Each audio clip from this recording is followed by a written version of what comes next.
Hello बच्चों, कैसे हैं आप लोग।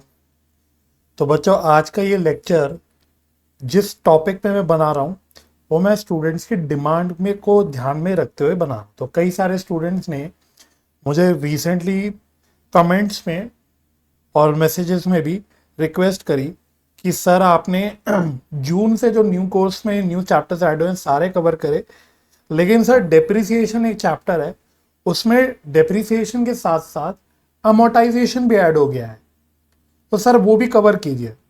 तो बच्चों, ऐसा नहीं, मुझे मालूम नहीं था कि ऐड हुआ है, बट रीजन जो मैंने ये चैप्टर नहीं कवर किया था अलग लेक्चर में, उसके पीछे कारण ये था कि इसका जो पीछे का मेन कॉन्सेप्ट्स वगैरह हैं और जो क्वेश्चंस वगैरह हैं वो ऑलमोस्ट सेम है एज डेप्रिसिएशन। मतलब आप देखोगे, अगर आपने देखा होगा बुक में दो छोटे छोटे क्वेश्चंस ऐड हुए हैं, कोई उसमें नया कोई ऐसा सच कॉन्सेप्ट नहीं है, और बाकी सारी मेजरली जो इसमें चीज़ है वो सेम सी है। एक ही है कि हाँ भाई, इंटेंजिबल एसेट्स क्या होते हैं, क्या उसके एग्जाम्पल्स होते हैं, कब वो किताबों में रिकॉर्ड किए जाते हैं। ये छोटी मोटी चीज़ें हैं बस जो आपको स्पेसिफिकली पढ़नी है, बट वैसे मेन प्रैक्टिकली कॉन्सेप्ट इसमें डिप्रिसिएशन जैसा ही है, राइट।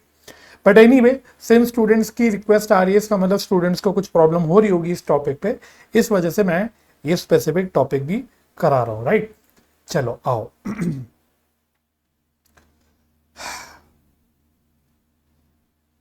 चलिए, तो इनटेंजिबल एसेट्स, तो जो हमारा न्यू पोर्शन है अमोर्टाइजेशन को लेके, वो करने के लिए हमें पहले समझना होगा इनटेंजिबल एसेट्स क्या होता है।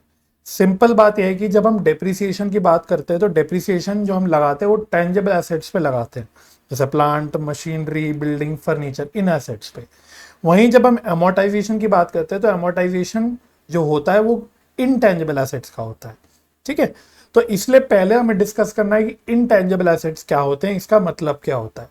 और वैसे जो जितना भी कंटेंट आपका relating to intangible assets add हुआ है, सब बच्चों मैंने देख लिया, पूरा आपका एज इट इज AS 26 का कंटेंट यहाँ पे ऐड कर दिया गया है, बस बहुत डिटेल में ना होके थोड़ा लिमिटेड पोर्शन AS 26 का ऐड किया गया है।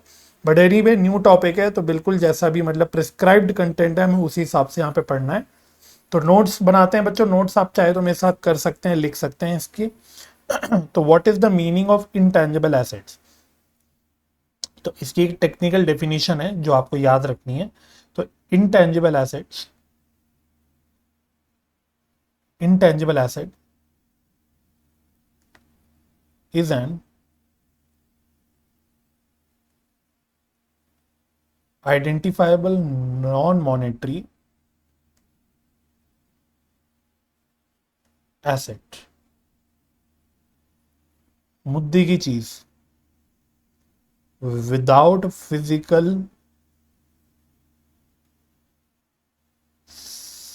सब्सटेंस।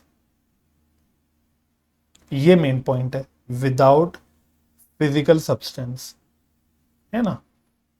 तो intangible asset is an identifiable non monetary asset without physical substance held for use in the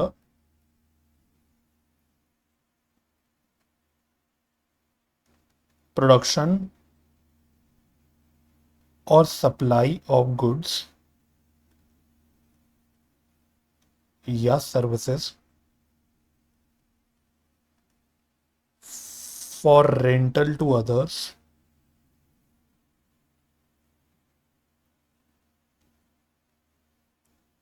और फॉर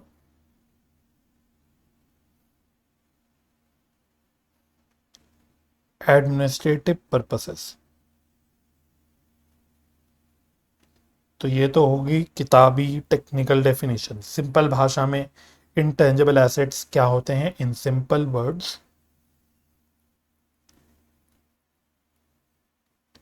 these are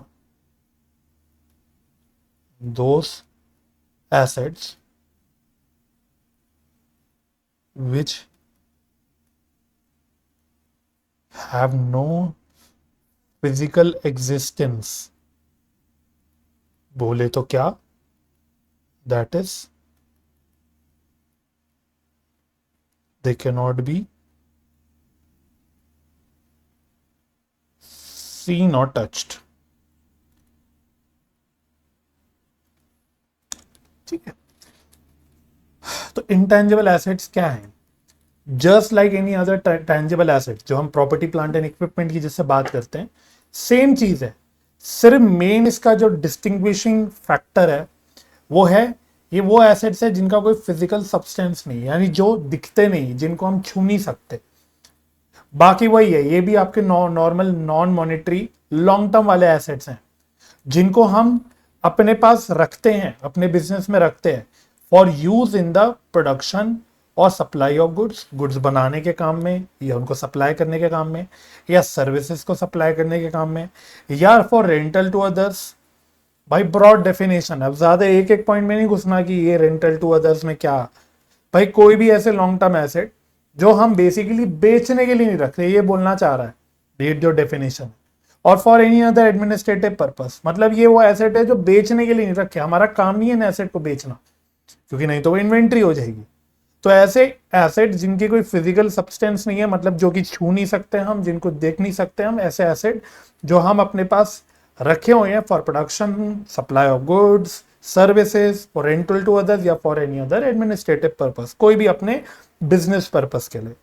सिंपल भाषा में जो हम बचपन में डेफिनेशन पढ़ते थे, या बचपन से जो हम डेफिनेशन बोलते हैं, आप ये भी देख लो कि वो एसेट जिनकी कोई फिजिकल एग्जिस्टेंस नहीं होती, जो कि देख नहीं सकते, ना ही जिनको छू सकते हैं, राइट। अब इनके एग्जाम्पल्स क्या होते हैं? अब एक तो वो एग्जाम्पल्स हैं जो आप बचपन से बोलते आ रहे हो, मैं वो भी लिख देता हूं, जैसे कि गुडविल। ये बचपन वाले एग्जाम्पल है, मतलब आपसे जब भी आज तक कोई पूछता था कि इंटेंजिबल एसेट के एग्जाम्पल बताओ, तो आप ये बताते थे, जैसे गुडविल बोलते थे आप, पेटेंट्स बोलते थे, ट्रेडमार्क्स बोलते थे, कॉपीराइट्स बोलते थे। कुछ थोड़े एक्स्ट्रा होशियार बच्चे थे वो जैसे सॉफ्टवेयर भी बोलते थे। मतलब ये तो आपके पुराने एग्जाम्पल है, लेकिन अब कुछ इंटरेस्टिंग एग्जाम्पल्स भी देखो, जैसे कि streaming rights, streaming rights of movies या कोई वेब सीरीज। तो ये आप अब बहुत आज के जमाने का एग्जाम्पल है, क्योंकि हम सब आज के टाइम पे कुछ ना कुछ ऑनलाइन कंटेंट देखते हैं, ओटीटी प्लेटफॉर्म्स पे, नेटफ्लिक्स, प्राइम, हॉटस्टार, अब नया आ गया है जियो सिनेमास, है ना। तो स्ट्रीमिंग राइट्स जो आप कई बार देखते हो, भाई कुछ सीरीज होती हैं जो स्पेसिफिकली नेटफ्लिक्स सीरीज होती है, नेटफ्लिक्स मूवीज होती हैं, नहीं तो कुछ ऐसी मूवीज होती है जो मानो थिएटर के लिए तो आई थी, लेकिन वो सिर्फ एक पर्टिकुलर किसी प्लेटफॉर्म पे स्ट्रीम करती है। तो क्यों करती है? क्योंकि उनकी राइट्स खरीदे जाते हैं, है ना। फॉर एग्जाम्पल नेटफ्लिक्स हो गया, नेटफ्लिक्स एग्जाम्पल नहीं कर रहा एसेट का, नेटफ्लिक्स जो स्ट्रीमिंग राइट्स खरीद रहा है किसी मूवी की या किसी वेब सीरीज की, वो नेटफ्लिक्स के लिए इंटेंजिबल एसेट है। इसी प्रकार से अमेजॉन प्राइम वीडियो कोई पर्टिकुलर कुछ कंटेंट हो स्पेसिफिकली स्क्रीन करने के लिए उसकी राइट्स खरीद रहा है, वो उसके लिए इंटेंजिबल एसेट है। समझ आ रही बात है ना। हॉटस्टार एटसेट्रा, बात समझ गए होंगे। इसी प्रकार से एक और आज के जमाने का example, broadcasting rights, broadcasting rights, easy, मतलब फॉर एग्जाम्पल किसके ब्रॉडकास्टिंग राइट्स बेस्ट, जैसा आईपीएल, आईपीएल के ब्रॉडकास्टिंग राइट्स स्टार स्पोर्ट्स के पास है, टीवी पर ब्रॉडकास्ट करने के राइट्स स्टार स्पोर्ट्स के पास है, लेकिन ऑनलाइन किसके पास है आजकल, मतलब पिछले 2 सालों से जियो सिनेमास के पास। इसी प्रकार से एक और आपका जो आजकल चल रहा है, मतलब एज ऑफ नाउ जब मैं जिस टाइम पे लेक्चर रिकॉर्ड कर रहा हूँ उस टाइम की बात कर रहा हूँ, T20 वर्ल्ड कप, मतलब क्रिकेट का ज्यादा हमारे पास, मतलब हमारे देश में फैंस है क्रिकेट के, इसलिए मैं क्रिकेट का दे रहा हूँ, लेकिन किसी की भी ब्रॉडकास्टिंग राइट हो रही है, it's not only of cricket या only of sports, of any event, कोई भी इवेंट हो रहा है उसके ब्रॉडकास्ट करने के राइट। ऑस्कर का ब्रॉडकास्ट किया जाता है, विदेश में ऑस्कर्स होते हैं, उसको इंडिया में ब्रॉडकास्ट किया जाता है, उसके भी राइट्स हो गए। तो किसी भी इवेंट के ब्रॉडकास्टिंग राइट्स, ये भी क्या है, ये भी इंटेंजिबल एसेट है। तो अगर जियो सिनेमास के पास ऑनलाइन स्ट्रीम करने का, वैसे वो स्ट्रीमिंग राइट पे ज्यादा आ गया, मैं स्टार स्पोर्ट्स की बात करता हूँ, स्टार नेटवर्क्स की, उनके पास टीवी पे ब्रॉडकास्ट करने का राइट है आईपीएल को। वर्ल्ड कप भी कौन कर रहा है? स्टार स्पोर्ट्स ही कर रहा है। तो इनके पास जो ब्रॉडकास्टिंग राइट है उनके लिए ये इंटेंजिबल एसेट है। अच्छा, इसी प्रकार से अब आफ्टर कोविड, अब कोविड गए हुए बहुत टाइम हो गया, अब तो वापस हम लोग थिएटर में जाके मूवीज देखना शुरू कर चुके हैं, सिनेमाज में जाके हमने मूवीज देखना वापस से शुरू कर दिया है। तो distribution rights for motion pictures, distribution right for motion pictures in theatres. तो थिएटर्स क्या करते हैं, मूवीज जो दिखा रहे हैं वो कैसे दिखा पा रहे हैं, क्योंकि उसको डिस्ट्रीब्यूट करने की उन्होंने राइट्स खरीद लिए। समझ आ रही बात? तो सिनेमास के लिए ये क्या है, ये एक इंटेंजिबल एसेट है। आजकल एक और नया type of intangible asset common हो गया है भाई। एक और टाइप ऑफ इंटेंजिबल एसेट है, वो है डेटा, कस्टमर का डेटा। हमारे पास कितनी कोल्ड कॉल्स आती हैं आजकल, कभी ये बेचने के लिए, कभी प्रॉपर्टी के लिए। अब मुझे वैसा आपका नहीं पता आपके पास किस तरह की कॉल्स आती हैं, बट अब जैसे जैसे हम बड़े हो जाते हैं, कमाने लग जाते हैं, तो हमारे पास जैसे लोन्स की, क्रेडिट कार्ड की और प्रॉपर्टीज की, इनके लिए कॉल्स आती है, अलग अलग कंपनीज से कॉल आती है, राइट। इंडसइंड बैंक वाले बहुत तंग करते हैं भाई, पर्सनली मुझे बहुत तंग करते हैं। दिन में कम से कम 2 से 3 कॉल आती है मेरे को इंडसइंड बैंक की, कभी पर्सनल लोन बेचते हैं तुम्हारा, कभी क्रेडिट कार्ड बेचते हैं। बजाज वाले बहुत फोन करते हैं। अब मैं किसी कंपनी को वैसे वो करना नहीं चाहता, बट है, बिल्डर्स हैं आजकल, प्रॉपर्टी के एजेंट्स हैं, ये बहुत कॉल करते हैं आजकल। हम ये कमर्शियल प्रोजेक्ट निकाल रहे हैं, ये रेजिडेंशियल प्रोजेक्ट निकल रहा है, फलाना ढिमकाना। अब ये इनके पास हमारे नंबर कहाँ से आ रहे हैं? क्या मैंने कभी किसी पर्टिकुलर प्रॉपर्टी वाले के पास जाके बोला कि मेरे को कोई प्रॉपर्टी खरीदनी है? मैंने कभी किसी बैंक के पास अप्रोच किया कि मेरे को पर्सनल लोन लेना है, फिर भी मुझे कॉल आ रही है? तो इनको कस्टमर का डेटा मिल रहा है कहीं से। तो ये आजकल जो कस्टमर का डेटा है ये भी एसेट है। Data base is itself an asset. बहुत महंगा बिकता है भाई ये डेटा, आपको पता भी नहीं होगा। बात समझ आ रही है? तो ये आज के जमाने की एग्जांपल्स है। तो आज के बाद आपसे कोई पूछेगा what are the examples of intangible asset, तो ये छोटे बच्चों वाले एग्जांपल मत बोलना। गुडविल, पेटेंट, ट्रेडमार्क, कॉपीराइट, 11वीं का बच्चा भी ये एग्जांपल दे रहा है। आपको ये थोड़े अच्छे अच्छे एग्जांपल देना है आज के जमाने के, जो 11वीं का बच्चा नहीं दे पाएगा। इनफैक्ट मैं दावे के साथ कह सकता हूं बहुत सारे इवन सीए इंटर के, सीए फाइनल के बच्चे भी नहीं देंगे एग्जांपल। स्ट्रीमिंग राइट्स हो गई वेब सीरीज वगैरह की, ब्रॉडकास्टिंग राइट हो गया आईपीएल का, सिनेमा मतलब कोई मूवी का डिस्ट्रीब्यूशन का राइट हो गया, है ना, कस्टमर का डेटा हो गया, एटसेट्रा। मतलब ये आज के जमाने के एग्जाम्पल्स है। तो ये सारे आपके इंटेंजिबल एसेट्स है, बिकॉज ये सारे जिन जो हमने एसेट्स की बात करी, इनकी कोई फिजिकल एग्जिस्टेंस नहीं है, इनको आप देख नहीं सकते। ब्रॉडकास्टिंग की राइट्स इनको देख थोड़ी सकते हैं। हाँ, एक कागज का टुकड़ा है, हो सकता है कागज का टुकड़ा हो जिसमें कोई एग्रीमेंट हो, बट वो अपने आप में एसेट नहीं है कागज का टुकड़ा। बात समझना, एक्चुअली जो एसेट है जो हमको बेनिफिट दे रहा है वो एसेट तो हम देख ही नहीं सकते। समझ आ रही बात? ठीक है, ये बात हमें क्लियर हो गई। उसके बाद next arrow, intangible assets can be recognized in the books only if following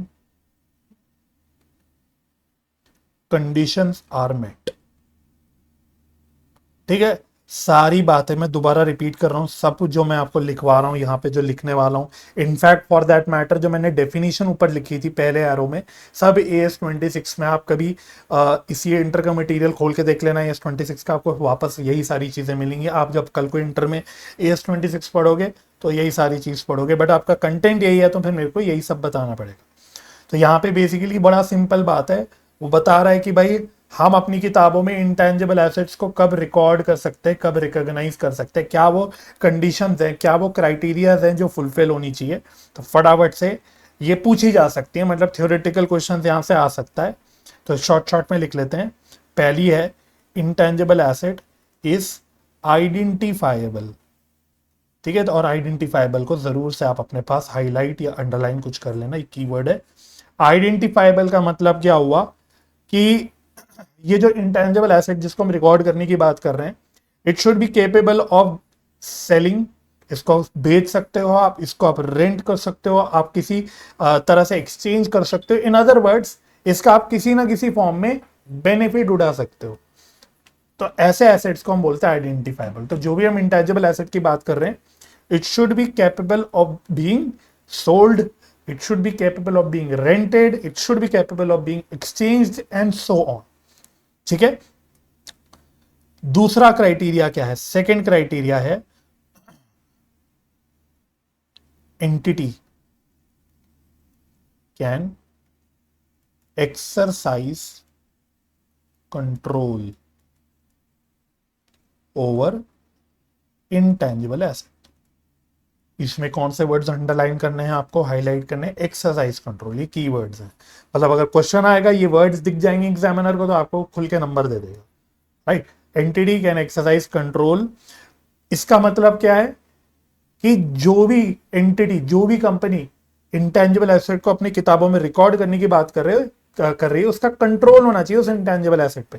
भाई एसेट का मतलब ही क्या होता है? हम नॉर्मली भी बोलते हैं एसेट, हम किसी चीज को अपना एसेट कब बोलते हैं? जब उस पर हमारा कंट्रोल है। मैंने बोला मेरी गाड़ी मेरी एसेट है, वो मेरी एसेट कब है? जब उस गाड़ी में मेरा कंट्रोल है, मेरे पास उसकी चाबी, में लीगली उस गाड़ी को चला सकता हूं, मैं कुछ भी कर सकता हूं उस गाड़ी का। मैं प्रॉपर्टी की बात करता हूं, एसेट है भाई कब? जब मेरे पास लीगली मैं उस प्रॉपर्टी को कंट्रोल कर सकता हूं, मैं खोल सकता हूं, उसमें रह सकता हूं, उसमें मैं कुछ भी कर सकता हूं। ठीक है। तो जब हम इंटेंजिबल एसेट की बात कर रहे हैं, तो एंटिटी के पास उस एसेट की ओनरशिप होनी चाहिए, कंट्रोल होना चाहिए, तभी तो वो उसका बेनिफिट ले पाएगा, नहीं तो वो कैसे ले पाएगा? ठीक है। तो बड़ी ऑब्वियस बात है, ये तो एक बात हो गई। ठीक है। तीसरा, it is probable that future economic benefit associated with the intangible asset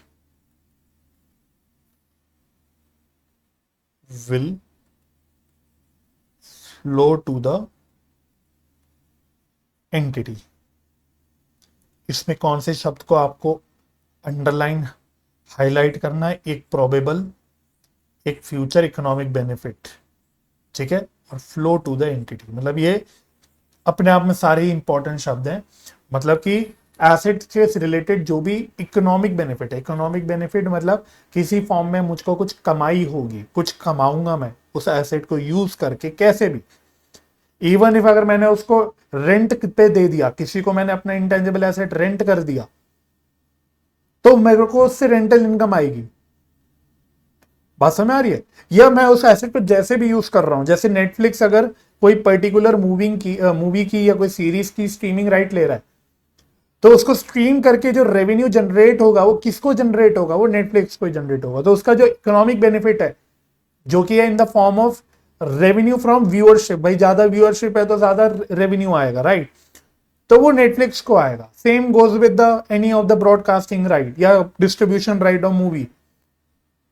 ठीक है। तो फ्यूचर इकोनॉमिक बेनिफिट, यानी जो सिंपल भाषा में जो बेनिफिट है एसेट का, वो किसको मिलेगा? वो एंटिटी को खुद को ही मिलेगा।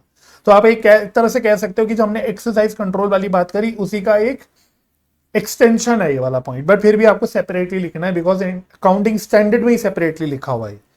ये इंस्टीट्यूट ने अलग नहीं लिखा सिमिलर पॉइंट को, एएस ने अलग लिख रखा है, तो आपको उसी हिसाब से लिखना है।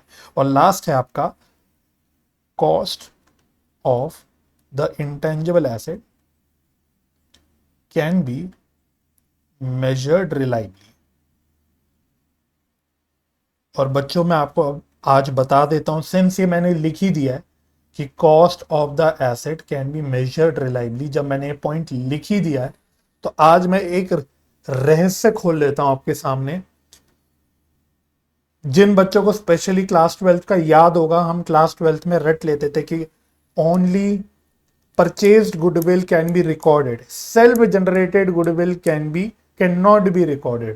याद है हम पार्टनरशिप अकाउंट्स में गुडविल में 12th क्लास में ये रटते थे कि भाई सिर्फ परचेज गुडविल किताबों में रिकॉर्ड हो सकती, सेल्फ जनरेटेड गुडविल रिकॉर्ड नहीं होती। इसलिए सेल्फ जनरेटेड गुडविल जो निकालते थे हम लोग रिकॉन्स्टिट्यूशन में, एडमिशन, रिटायरमेंट वगैरह में, उसके हम कैपिटल अकाउंट से एडजस्टमेंट एंट्री पास करते थे, उसको हम गुडविल अकाउंट लाते नहीं थे किताब में, वो क्यों था, आज रहस्य खुल गया, वो इस पॉइंट की वजह से था भाई साहब, क्योंकि सेल्फ जनरेटेड गुडविल की कोई जो कॉस्ट है उसको आप रिलायबली मेजर कर नहीं सकते यार, वो तो मैं अंदाजा लगा के अलग अलग मेथड यूज करके, चाहे एवरेज प्रॉफिट मेथड, चाहे कैपिटलाइजेशन मेथड, चाहे सुपर प्रॉफिट मेथड, हम मेथड लगा के किसी बेसिस से अंदाजा लगा रहे हैं कि मेरी गुडविल कितनी है, लेकिन मेरे पास कोई डॉक्यूमेंट्री एविडेंस थोड़ी ना है कि मैंने इतने रुपए में गुडविल ली है या मेरी गुडविल की मेरी इतनी कॉस्ट पड़ी है। सेल्फ जनरेटेड गुडविल तो ऐसी गुडविल है जो मैंने ओवर द इयर्स काम करते करते करते करते करते करते कमाई है। अब वो कमाने में मैंने क्या कॉस्ट इनकर किया मेरे को कहां पता, मैं अंदाजा ही लगा सकता हूं, आई कैन ओनली एस्टिमेट, लेकिन मैं उसको रिलायबली मेजर नहीं कर सकता। आई होप आप रिलायबली मेजर का मतलब समझ रहे होंगे। और इसी रीजन से बिकॉज ऑफ दिस मैं लिख दे देता हूं, आप भी लिख लो चाहे तो, ताकि आपको फ्यूचर में हमेशा याद रहेगा। आप अपने छोटे भाई बहनों को, अपने जूनियर्स को जो स्पेशली 12th में होंगे, उन्हें चौड़ से बता पाओगे, देखो हमें तो कारण भी पता है कि हम ऐसा क्यों कहते थे, because of this, because of this criteria, self generated goodwill is not recorded in books, क्योंकि सेल्फ जनरेटेड गुडविल ये वाले क्राइटेरिया को फुलफिल नहीं करता। क्लियर हो रहा है? ठीक है, चलो this point is also clear. Next arrow,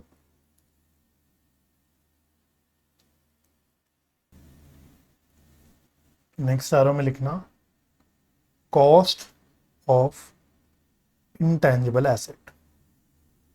तो इंटेंजिबल एसेट की कॉस्ट कैसे निकालते हैं, जस्ट लाइक डेप्रिसिएशन चैप्टर में, मतलब डेप्रिसिएशन वाले पार्ट में आपने प्रॉपर्टी प्लांट एंड इक्विपमेंट की जैसे आपने सीखी कॉस्ट निकालनी, बिल्कुल सेम चीज है। तो लिख लेते हैं इसमें फटाफट से कैसे निकालते हैं कॉस्ट। तो इसमें लेना होता है हमको परचेज प्राइस, परचेज प्राइस, इसमें से चलो सबसे पहले माइनस करके लिख देता हूं, माइनस कोई अगर ट्रेड डिस्काउंट, ट्रेड डिस्काउंट या कोई ट्रेड रिबेट है, ये माइनस करना होता है। इसके अलावा नॉन रिफंडेबल टैक्सेस को ऐड करना होता है, non refundable only, non refundable taxes add करते हैं।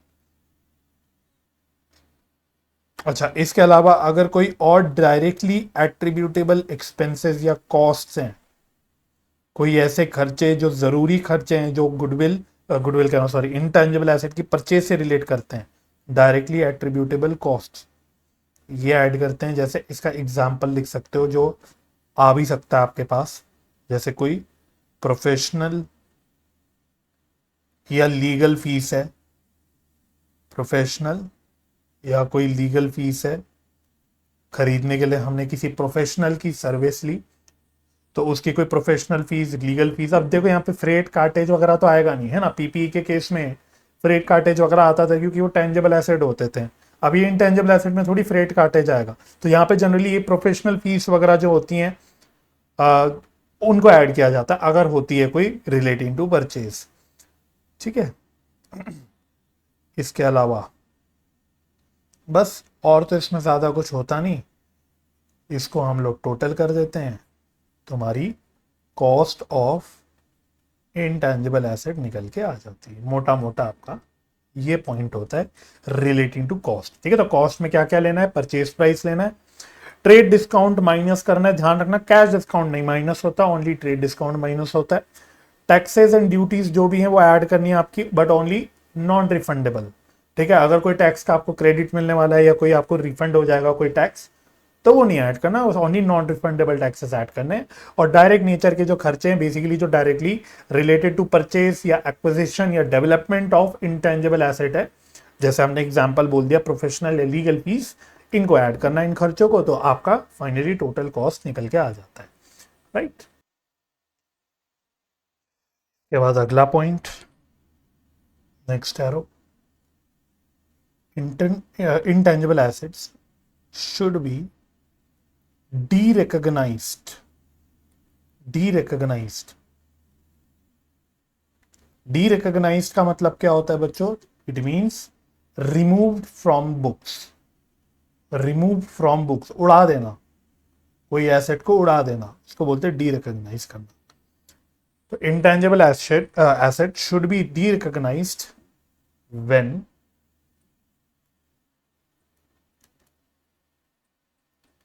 It is disposed.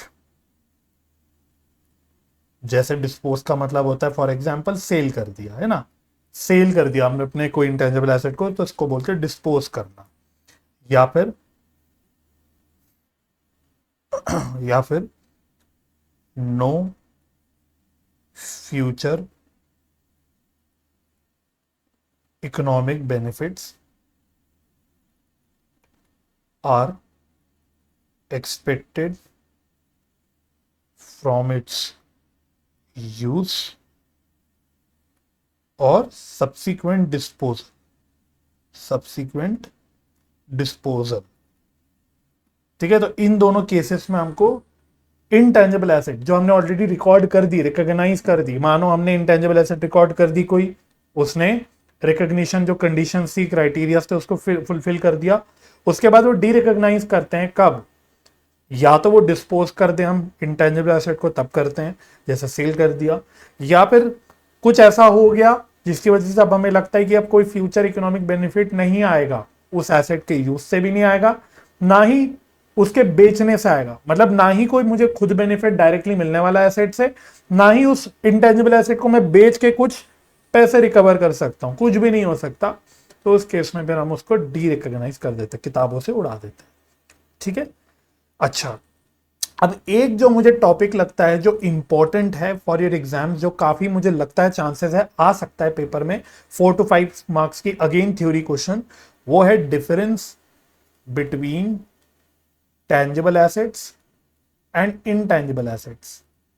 ठीक है, तो ये मैं आपके साथ क्विकली डिस्कस कर लेता हूं। ये आपके स्टडी मटेरियल में दे रखा है ऑन पेज नंबर 5.29, किताब के आपके न्यू स्टडी मटेरियल के पेज नंबर 5.29 पे दे रखा है।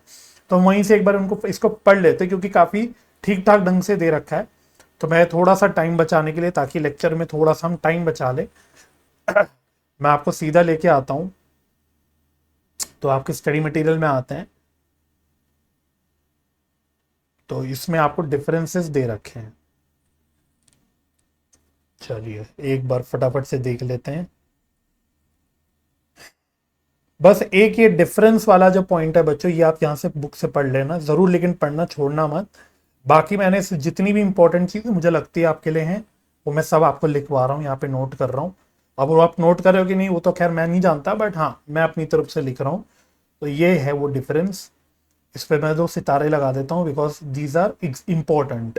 ठीक है, आप लिख लेना, अपने पास किताब में 4 to 5 मार्क्स के क्वेश्चन इससे आ सकते हैं, एक थ्योरी क्वेश्चन रादर आ सकता है। तो देखो डिफरेंस क्या है, अगर आप पहला डिफरेंस देखोगे तो पहले डिफरेंस में बस बेसिक मीनिंग डिफरेंस, मतलब मीनिंग लिखा हुआ है, और उस मीनिंग में भी देखना पूरा मीनिंग सेम है, सिर्फ एक पॉइंट अलग होगा।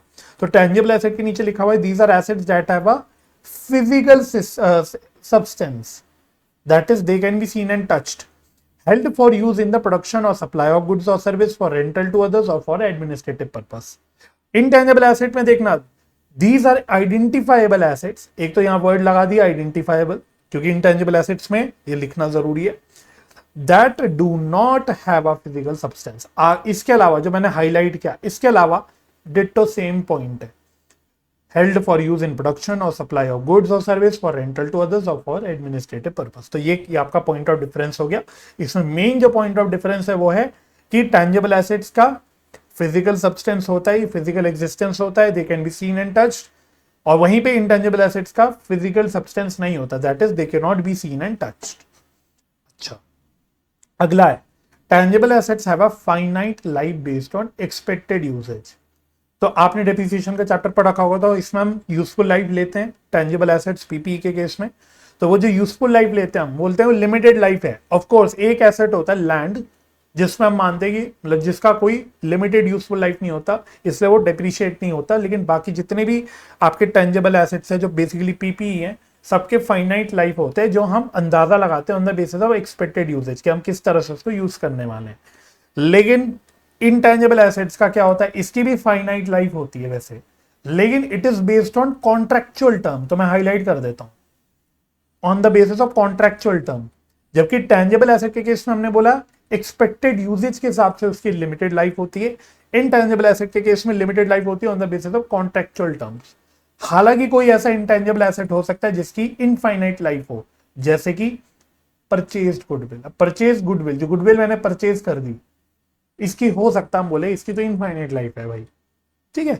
अच्छा, अगला पॉइंट है useful life is based on expected usages with no presumption laid down for the same. ये तो एक पॉइंट हो गया। अगला पॉइंट वैसे मैं लिखवाऊंगा, लेकिन इंटेंजिबल एसेट के केस में useful life of intangible asset is presumed not to exceed 10 years. ये कहां लिखा है, ये एएस में ही लिखा है। आपको कभी आज तक आपने प्रॉपर्टी प्लांट एंड इक्विपमेंट में कभी नहीं देखा होगा कि कहीं एएस ने या किसी कानून ने या किसी रूल ने बोला हो कि आप मानना कि यूजफुल लाइफ इतनी ही होगी। हम यूजफुल लाइफ अंदाजा लगाते हैं हमेशा प्रॉपर्टी प्लांट एंड इक्विपमेंट यानी टेंजिबल एसेट में कि कितनी होगी on the basis of our expected use. लेकिन इंटेंजिबल एसेट के केस में हम जनरली मानते हैं, जनरली क्या एएस कहता है मानना कि यूजफुल लाइफ 10 ईयर्स से ज्यादा नहीं होगी, not exceed 10 years, unless and until कोई इसका कॉन्ट्ररी एविडेंस आपके पास अवेलेबल हो कि भाई आपके पास क्लियरली लिखित में हो। मैंने मानो कोई स्ट्रीमिंग राइट खरीदी, मैंने आईपीएल की ब्रॉडकास्टिंग राइट खरीद ली और उसमें एग्रीमेंट में लिखा है कि मैं 15 साल तक इसको ब्रॉडकास्ट कर सकता हूं बिना किसी कंपटीशन के, बिना किसी इंटरफेरेंस के, बिना कोई रिस्ट्रिक्शन के। तो फिर मेरे पास अब कॉन्ट्ररी क्लियर एविडेंस है कि नहीं 10 साल नहीं है मेरी यूजफुल लाइफ, मेरी 15 साल है। बात समझ में आ रही है?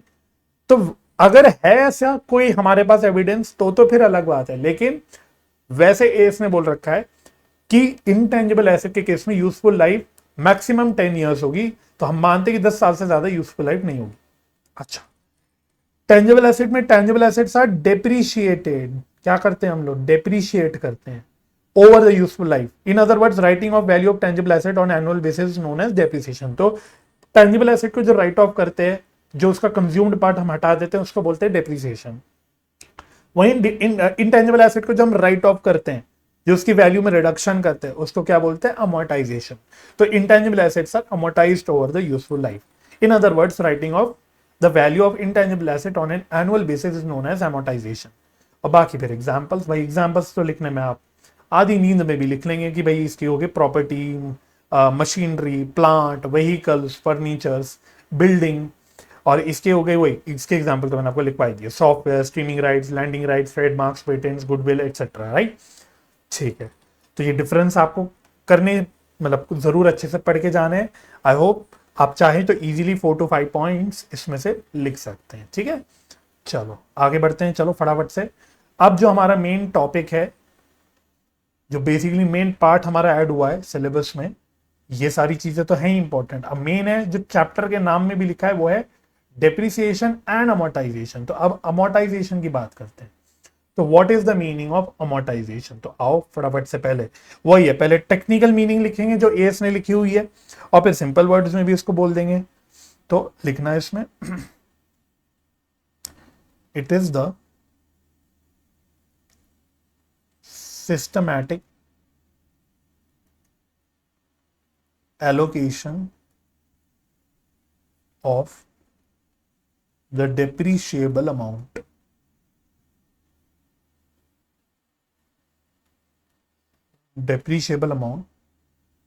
of an, शॉर्ट में लिख देता हूं इंटेंजिबल एसेट, लेकिन आप एग्जाम में आई करके मत लिखना, आप पूरा लिखना, of intangible asset over its useful life.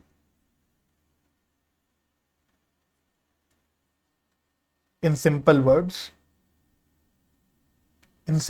अगर बिल्कुल सिंपली स्पीकिंग आप बोलना चाहो तो depreciation of intangible assets is known as amortisation.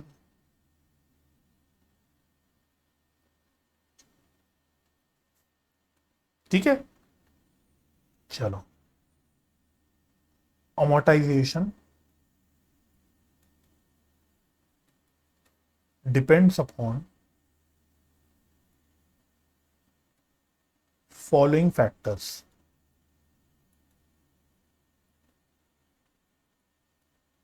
amortization depends upon following factors. पहला है depreciable amount. depreciable amount का मतलब क्या होता है? It means cost of intangible asset. cost में क्या क्या लेना है हम ऑलरेडी डिस्कस कर चुके, माइनस रेजिडुअल वैल्यू. ठीक है, तो रेजिडुअल वैल्यू की अभी अलग से चर्चा कर लूंगा मैं. ठीक है, तो इसमें भी एक इंटरेस्टिंग बात भी है रेजिडुअल वैल्यू में. हालांकि आई नो आपको मीनिंग मोटा मोटा तो पता है, बट फिर भी हम इसके ऊपर चर्चा कर लेंगे. और दूसरा है यूजफुल लाइफ.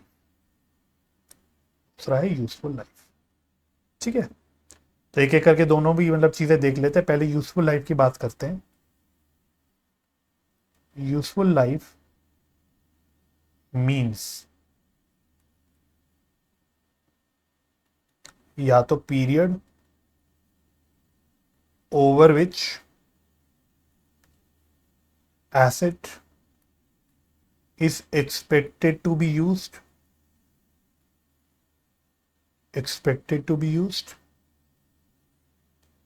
और या फिर पीरियड बोले तो साल. मैंने बोला मैं 5 साल यूज करूंगा अपने इंटेंजिबल एसेट को, तो मेरी यूजफुल लाइफ 5 साल हो जाएगी. लेकिन हमेशा ईयर्स में नहीं होता, ये प्रोडक्शन यूनिट्स के ऊपर भी डिपेंड कर सकता है. तो या फिर नंबर ऑफ प्रोडक्शन या कोई भी और similar units expected to be obtained from the asset.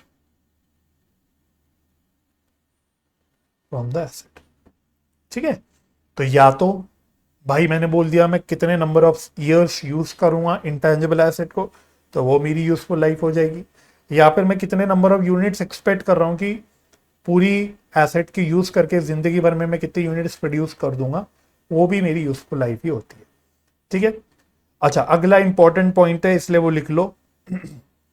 वो हालांकि मैंने डिफरेंस में दिखाया था, बट फिर भी वो आप लिख लेना.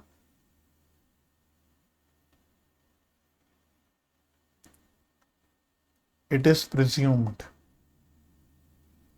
presumed that useful life of intangible asset will not exceed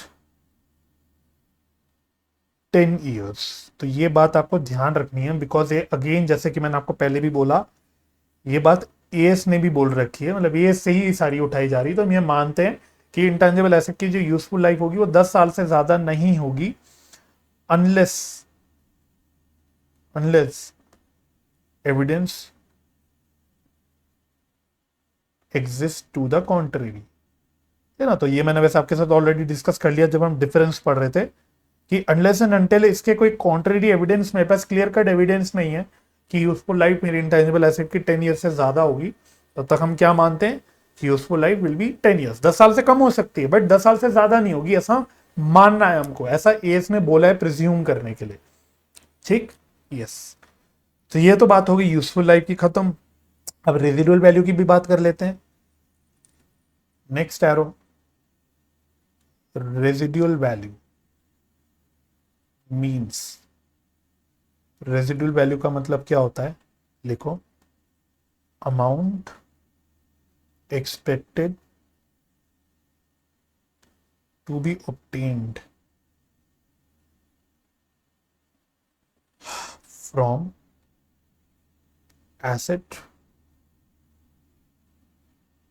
at the end of its useful life less expected cost of disposal.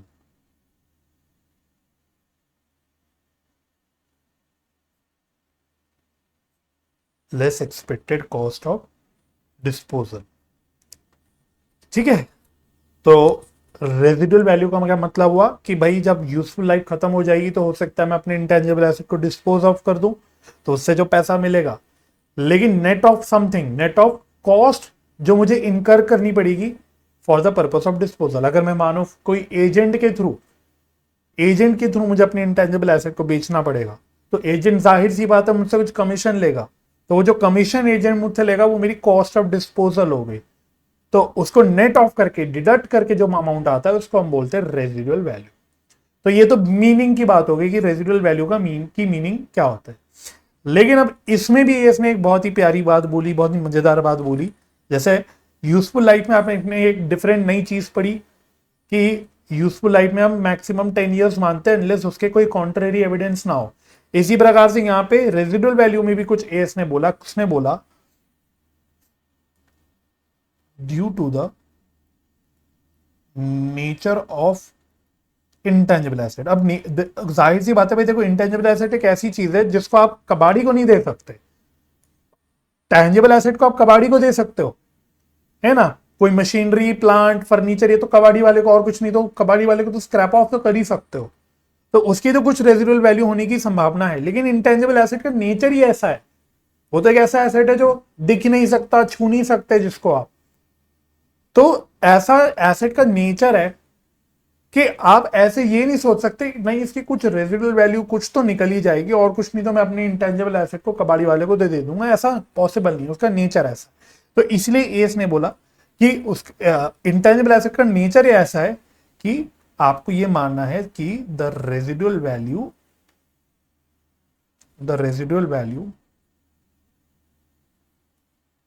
Of intangible asset should B assumed to be zero, should be assumed to be zero।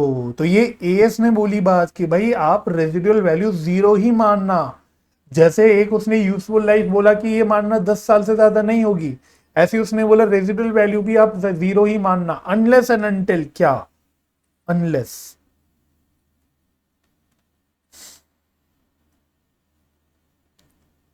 There is a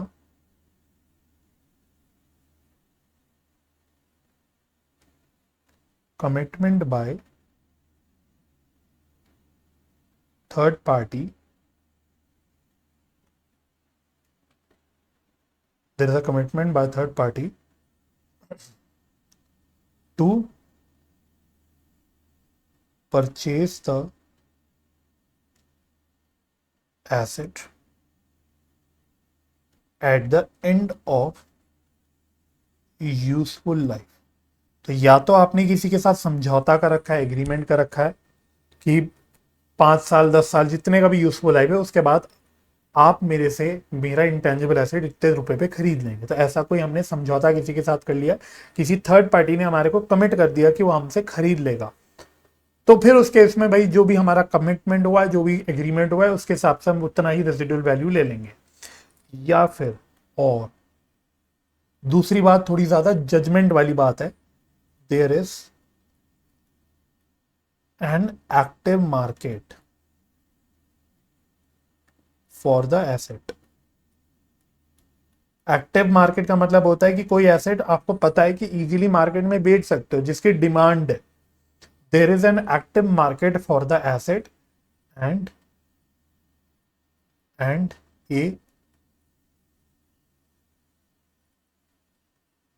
residual value can be determined by reference to that market and B, it is probable that such a market will exist at the end of useful life. ठीक है, तो ये जो मैंने second वाला point लिखा, ये पूरा टोटलिटी में पढ़ना है आपको, ये आपको पूरा टोटलिटी में पढ़ना है। फर्स्ट पॉइंट तो क्लियर, मतलब एक स्ट्रेट फॉरवर्ड पॉइंट है कि भाई अगर आपने किसी के साथ ऑलरेडी एग्रीमेंट कर रखा है, किसी ने आपको, किसी थर्ड पार्टी ने कमिटमेंट कर रखी है कि यूजफुल लाइफ खत्म होने के बाद वो आपसे खरीद लेगा इंटेंजिबल एसेट, तो फिर आपको उस कमिटमेंट के हिसाब से जितना भी जिस भी दाम पे समझौता हुआ एग्रीमेंट हुआ है उतना आपको रेजिडुअल वैल्यू लेना है। तो स्ट्रेट फॉरवर्ड है। लेकिन जो दूसरा पॉइंट है इसमें देखो क्या कह रहा है, अब एक बार आप पूरी बात सुनना। वो कह रहा है कि भाई जो भी इंटेंजिबल एसेट की हम बात कर रहे हैं जो भी है उसकी एक्टिव मार्केट क्लियर कट है। एक्टिव मार्केट का जैसे कि मैंने बोला मतलब क्या होता है कि जिसकी मार्केट में डिमांड है, जो इजीली आप बेच सकते हैं। और रेजिडुअल वैल्यू को हम अंदाजे से एस्टिमेट कर सकते हैं, डिटरमाइन कर सकते हैं कि भाई कितने पे बिकेगी। और ऐसा भी तो हो सकता है आज मैं बोल रहा हूं एक्टिव मार्केट है, लेकिन 5 साल बाद 6 साल बाद यानी यूजफुल लाइफ खत्म होने के बाद उस टाइम नहीं रहेगी, तो उस केस में फिर नहीं आप रेजिडुअल वैल्यू ले सकते। तो एएस ने बोला, वैसे हालांकि आप यहाँ एएस नहीं पढ़ रहे बट फिर भी मेरे मुंह से वही निकलेगा क्योंकि है ये सारी बात एएस की। तो एएस ने बोला कि रेजिडुअल वैल्यू आप एक्टिव मार्केट के रेफरेंस में निकाल सकते हो, और ये प्रोबेबल है कि ये जो एक्टिव मार्केट की जिसके मार्केट के आप रेफरेंस में निकाल रहे हो मार्केट यूजफुल लाइफ खत्म होने पे भी एग्जिस्ट करेगी। ऐसा नहीं कि आज मार्केट है 5 साल बाद मार्केट नहीं रहेगी, ऐसा नहीं होना चाहिए। क्योंकि भाई एसेट आज थोड़ी डिस्पोज करोगे, एसेट तो आप यूजफुल लाइफ खत्म होकर डिस्पोज करोगे।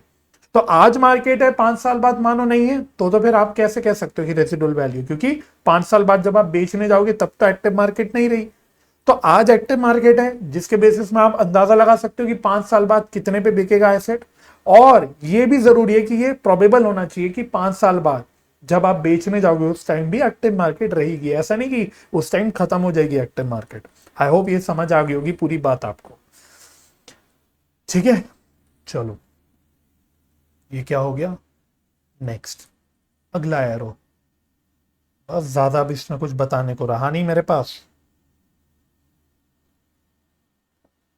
अगला point, amortisation period and method. मतलब जिस भी मेथड से आप अमोर्टाइज कर रहे हो, जिस भी पीरियड में कर रहे हो, should be reviewed at least, should be reviewed at least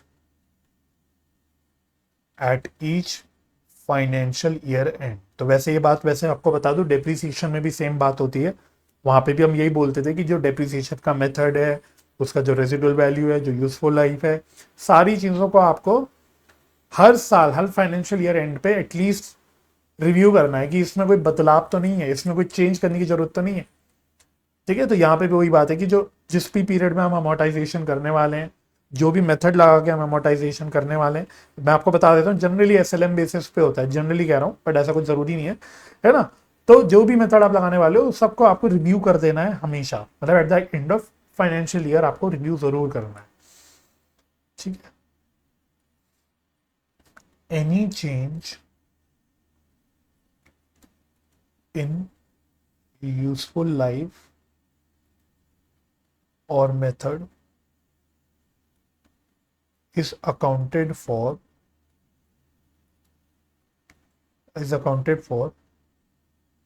as change in accounting estimate। Again same point, same चीज डेप्रिसिएशन में भी हम बोलते थे कि चेंज इन डेप्रिसिएशन मेथड या यूजफुल लाइफ या रादर रेजिडुअल वैल्यू भी हो सकता है, बट यहाँ मैं रेजिडुअल वैल्यू लिख नहीं रहा क्योंकि जनरली वो जीरो ही मानते हैं हम, क्योंकि एएस ने भी बोला कि इसको जीरो ही मान के चलो अनलेस अनटिल एक दो ये जो बातें ये ना हो, तो जनरली जीरो ही रहती है इसलिए लिखा नहीं। बट हाँ, इनमें से कोई भी चीज में अगर बदलाव होता है तो उसकी अकाउंटिंग होती है as change in accounting estimate, उसको ट्रीट करना होता है as change in accounting estimate. ठीक है, और इसका मतलब होता है कि हमें इसको प्रोस्पेक्टिवली एडजस्ट करना होता है, that is it is considered prospectively. तो इस पे सवाल है आपके पास इसी में, तो वो हम कर भी लेंगे। और वैसे डेप्रिसिएशन में भी होता है, इट इज कंसिडर्ड प्रोस्पेक्टिवली।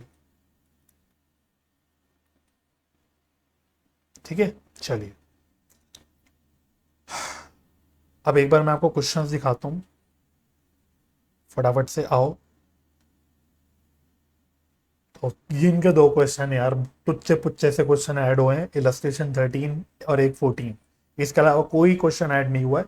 तो आप अपनी किताब में 5.31 पेज पे चेक कर सकते हैं इलस्ट्रेशन 13 क्या कह रहा है।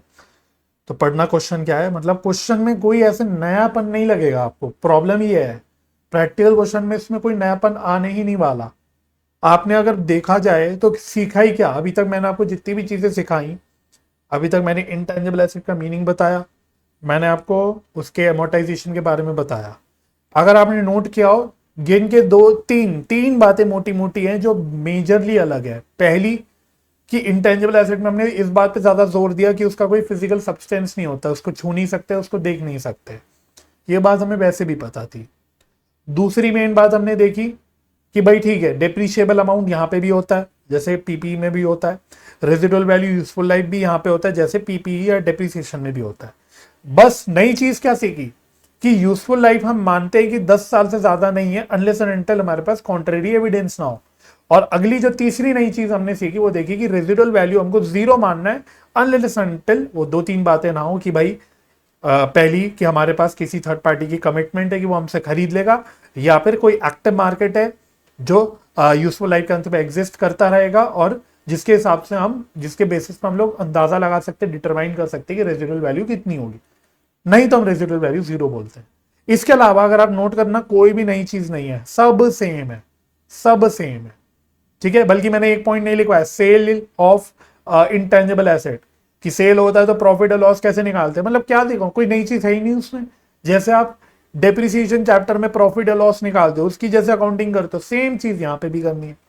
बल्कि यहाँ तो और आसान है, यहाँ कोई वो प्रोविजन फॉर डेप्रिसिएशन वाला लफड़ा होता ही नहीं है वैसे।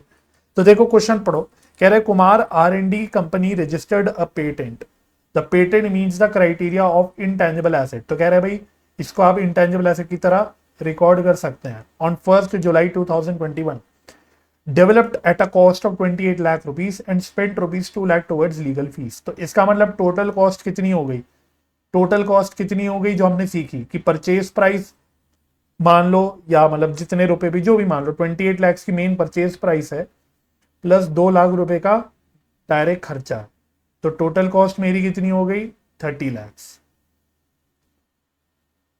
एंड रजिस्ट्रेशन, ठीक है, the patent is granted for a period of 10 years. Low useful life पता लग गई हमको कि हमको कितने साल यूज करेंगे हम इस एसेट को, पेटेंट को 10 साल। The books are closed on 31 December every year. आपको क्या करना है, show patent account and amortization account. Asset account दिखाना है जैसे मशीनरी अकाउंट दिखाते थे, एंड अमोर्टाइजेशन अकाउंट दिखाना है जैसे डिप्रिसिएशन अकाउंट दिखाते थे, फॉर द ईयर 2021 एंड 22। 2 साल का आपको दिखाना है। लो जी, कुछ है इसमें क्या, नहीं सर कुछ भी नहीं है। इलस्ट्रेशन 13। तो पहली बात, अमोर्टाइजेशन होगा कितना पर एनम, कुछ नहीं लिखा, तो ये आपको एसएलएम बेसिस पे ही तो निकालना पड़ेगा, और कैसे निकालोगे। तो this is equal to cost minus residual value जिसको आप डेप्रिशिएबल अमाउंट भी कहते हो, divided by useful life. Same formula depreciation में एसएलएम मेथड में जो होता है। तो यहां पे कॉस्ट कितनी है 28 लैक्स में तो डेवलप हुआ, प्लस 2 लाख की लीगल फीस हुई, तो टोटल कॉस्ट 30 लैक्स हो गई। रेजिडुअल वैल्यू तो है नहीं कुछ, डिवाइडेड बाय 10 साल। लो ये पर एनम डेप्रिसिएशन हमें पता लग गया 3 लैक्स, 3 लैक्स। लेकिन अब मैं कैलकुलेशन कर ही रहा हूं, तो आपको 2 साल का डेप्रिसिएशन निकालना पड़ेगा 2021 और 22। तो 2021 में कितना डेप्रिसिएशन निकलेगा, 3 लाख रुपए, तो 1 साल का डेप्रिसिएशन है। लेकिन ये एसेट हमने कब एक्वायर करा है, एसेट चेक करो, एसेट हमने एक्वायर किया है 1 जुलाई को, ईयर एंड हो रहा है 31 दिसंबर को। तो 2021 में कितने महीने का डेप्रिसिएशन या अमोर्टाइजेशन बोलना चाहिए निकलेगा, 6 महीने का, ओनली 6 मंथ्स का। ठीक है, 1 जुलाई से लेके 31 दिसंबर, तो इंटू 6/12 दैट इज 1,50,000। ठीक है, और डेप्रिसिएशन फॉर 2022 कितना होगा, वो पूरे साल का होगा, दैट इज 3 लैक्स। बना लो। तो एक उसने बोला पेटेंट अकाउंट बनाना है,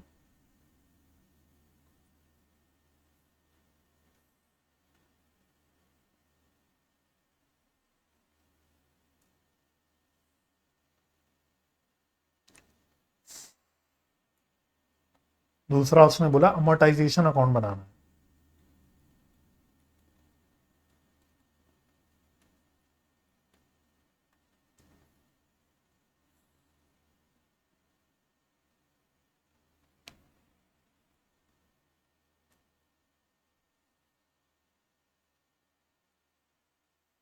लो जी, आओ जी। तो 1 जुलाई 2021 को हमने खरीदा, तो आ गया टू बैंक। ठीक है, तो इसमें आप अलग अलग करके लिख लो, चाहे यहाँ पे देख लो 28 लैक्स प्लस 2 लैक्स का आपका लीगल फीस था, तो टोटल कॉस्ट हो गई 30 लैक्स। फिर 31 दिसंबर 2021 को अमोर्टाइजेशन हो जाएगा, तो लिखेंगे बाय अमोर्टाइजेशन। कितना निकाला हमने? 1,50,000।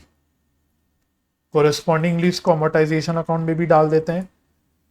डेबिट साइड पर 31 December 2021 to patent account, cross posting कर दी 1,50,000। खत्म, 2021 का काम खत्म हो गया। तो बैलेंस कितना बच गया? By balance carried down 28,50,000।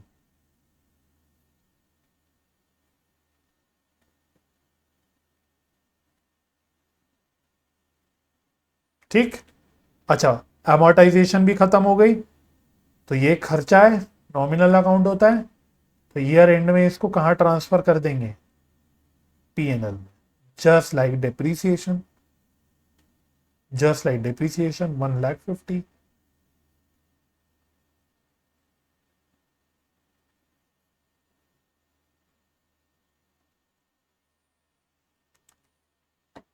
Next year आ जाओ, 1 जनवरी 2022 टू बैलेंस ब्रॉट डाउन 28,50,000।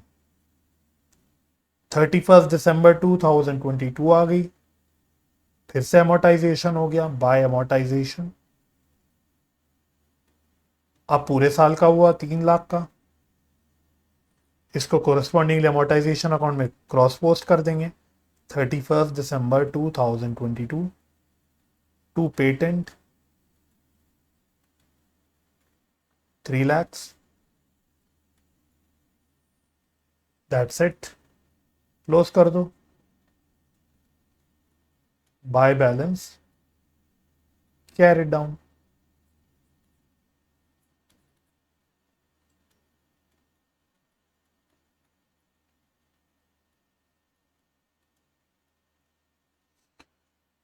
तो कितना बचा? इसमें से 3 लाख चले गए, तो बच गए 25,50,000। और अमोर्टाइजेशन अकाउंट को कैसे क्लोज कर देंगे? अगेन बैलेंस को कहाँ डाल देंगे? पीएनएल में, बिकॉज ये एक एक्सपेंस है, लॉस है, खर्चा है।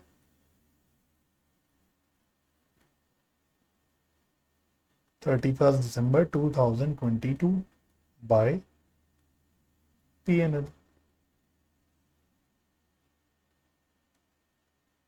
खत्म, सवाल समाप्त, डन हो गया। अगला क्वेश्चन भी कर लेंगे, इलस्ट्रेशन 14। दैट्स इट, खत्म। यही दो क्वेश्चन ऐड हैं बस इस टॉपिक से, प्रैक्टिकल क्वेश्चंस। हाँ, थ्योरेटिकल क्वेश्चन जो आ सकते हैं वो मैंने बता दिए। इंटेंजिबल एसेट की मीनिंग हो गया, एग्जांपल्स हो गए, difference between tangible intangible asset हो गया, कंडीशंस फॉर रिकॉग्निशन हो गया, यूजफुल लाइफ को लेके जो बात हो गई, रेजिडुअल वैल्यू को लेके जो बात हो गई, ये सारी चीजें आ सकती हैं आपकी थ्योरेटिकल क्वेश्चंस में। इलस्ट्रेशन 14 कह रहा है prime streaming company acquired a streaming rights of a movie for 18 lakh rupees with the contracted duration of the streaming period being 10 years. तो लो जी, खत्म। ये आ गई कॉस्ट, ये आ गई useful life. At the beginning of fourth year, beginning of fourth year का मतलब क्या हो गया? इसका मतलब हो गया इट मींस ईयर 3 एंड, 3 साल खत्म होने के बाद, beginning of fourth year. Based on the decline in viewership, Prime Streaming Company decides to stream the movie only for next 5 years. तो देखो 3 साल बाद, वैसे अगर मैंने वो देखूं after 3 years, after 3 years total 10 साल की स्ट्रीमिंग राइट थी, 3 साल खत्म हो गए, तो वैसे कितने बचे होंगे? 7 साल और बचे होंगे। लेकिन उस टाइम हमने बोला कि भाई इस मूवी की व्यूअरशिप खत्म हो रही है, कम हो रही है, डिमांड कम हो रही है, मूवी की पॉपुलैरिटी में भी कम हो रही है, तो इसको हम 7 साल और नहीं, अब सिर्फ 5 साल और करेंगे। इसका मतलब हमने यूजफुल लाइफ को क्या कर दिया? रिवाइज कर दिया, रिवीजन ऑफ यूजफुल लाइफ हो गया। वो कह रहा है आपसे कैलकुलेट करो amortisation for the fourth year, कोई दिक्कत की बात ही नहीं है। चेंज इन अकाउंटिंग एस्टिमेट ये पता होना चाहिए। डेप्रिसिएशन का क्वेश्चन होता है यही, तो क्या करते, बिल्कुल सेम काम वही करना है आपको यहाँ पे भी, ठीक है। तो देखो, cost of streaming right, cost of streaming right, तो स्ट्रीमिंग राइट हमने खरीदी 18 लाख रुपीस में। 3 साल नॉर्मल चला तो 3 साल का एमोटाइजेशन चार्ज हो जाएगा, amortization for 3 years, for 3 years. तो 18 लाख की कॉस्ट है, 10 साल का यूजफुल लाइफ है, रेजिडुअल वैल्यू कुछ है नहीं, और 3 साल की डेप्रिसिएशन लगानी है। तो ये कितनी आ गई, 1,80,000 इंटू 3, आई थिंक ये आएगी 50 या 5,40,000 आ गई है ना, 1,80,000 इंटू 3, 5,40,000। तो कैरिंग अमाउंट या WDV जो भी बोलना चाहो, एट ईयर 3 एंड या फिर ईयर 4 बिगिनिंग, कितनी हो गई, ये हो गई 12,60,000, शायद 12,60,000। अब यहां से बैलेंस ईयर्स बचे थे 7 इयर्स, लेकिन हमने अब उसको रिवाइज करके कर दिया 5 इयर्स। तो नाउ लिख लेते, now balance carrying amount of ₹12,60,000 will be amortized over remaining useful life of 5 years। बस ये होता है चेंज इन अकाउंटिंग एस्टिमेट, ठीक है। तो देयरफॉर अमोर्टाइजेशन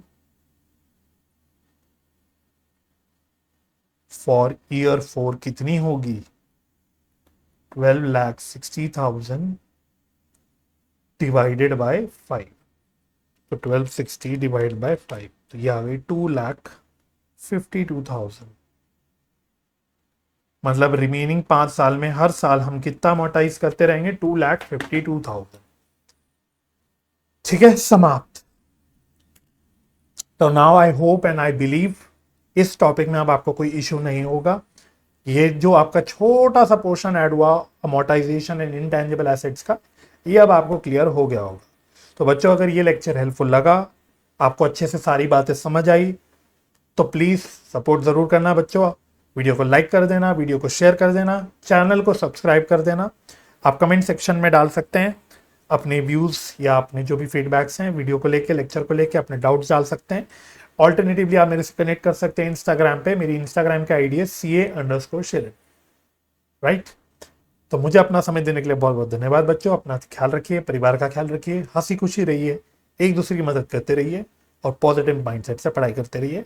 हम मिलते हैं अगले लेक्चर में, तब तक के लिए bye bye and take care.